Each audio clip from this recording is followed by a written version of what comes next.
දෙවියන් වහන්සේ ඔබව යමකට කැඳවල තියෙනවා නම් උන්වහන්සේ ජයග්‍රහණය දෙන්න උන්වහන්සේ විශ්වාසවන්ත දෙවියන් වහන්සේ.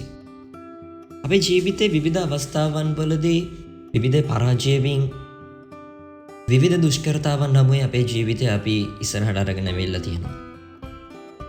නෙහෙමියා දෙවෙනි පරිච්ඡේදයේ 20 වෙනි පදයේ අපිට මෙන්න මෙහෙම කියනවා. එවිට මම ඔවුන්ට උත්තර දෙමින් ස්වර්ගයේ දෙවියන් වහන්සේම අපේ කාරණය සඵල කරනවා ඇත. එබැවින් උන්වහන්සේගේ සේවකයෝ වූ අපි නැගිට ගොඩනගන්නෙමු. නෙහෙමියාට සහතිකයක් තිබුණා. ජයග්‍රහණයේ සහතිකයක් තිබුණා. දෙවියන් වහන්සේ මට ජය දීලා ඉවරයි. අපේ ජීවිතේ අපි බාධා ඇති කාලයන් මනුෂ්‍යයන් අපිට විරුද්ධතාවය දක්වන කාලයන් මැද්දෙන් අපි සමහර විට මේ විදිහ යමින් නැති.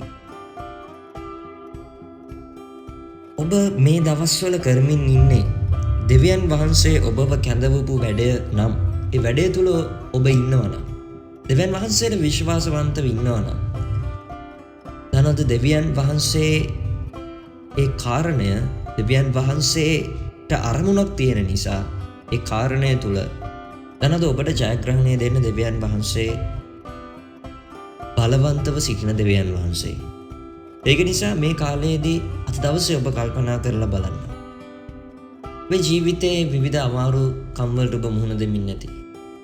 නෙහෙමියා එදා මේ කාරණාව කරමින් ඉද්දී යෙරුසලමේ ඒ පාළු ස්වභාවය, ඇදවැටුණු ස්වභාවය නැවත ගොඩනගද්දී මනුෂ්‍යයන් බොහෝ ඔහුට විරුද්ධ වුණා.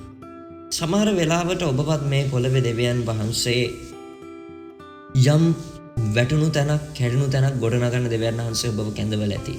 අලුතෙන් දේවල් ගොඩනගන්න දෙවියන් වහන්සේ ඔබව කැඳවලා ඇති.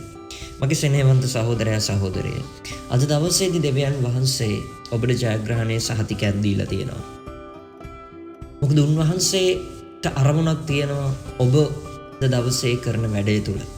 ඒක නිසා දෙවියන් වහන්සේ ඔබට ජය දෙන්න සූදානම්. ඒක නිසා මගේ සෙනෙහවන්ත සහෝදරයා සහෝදරිය අද දවසේදී ඔබ වැඩ කරන වෙලාවල් වලදී විශ්වාසවන්තව දෙවියන් වහන්සේ ඔබට ජය දෙන බව ඒ සහතිකයත් ඇතුව ඔබ අද දවසේ වැඩ කරන්න. මොකද අපේ දෙවියන් වහන්සේ ජය දෙන්න බලවන්ත වූ දෙවියන් වහන්සේ. එහෙනම් අද දවසේදීත් ඔබට දෙවියන් වහන්සේ ආශිර්වාද කරන සේක්වා. ජේසුස් පිටයි.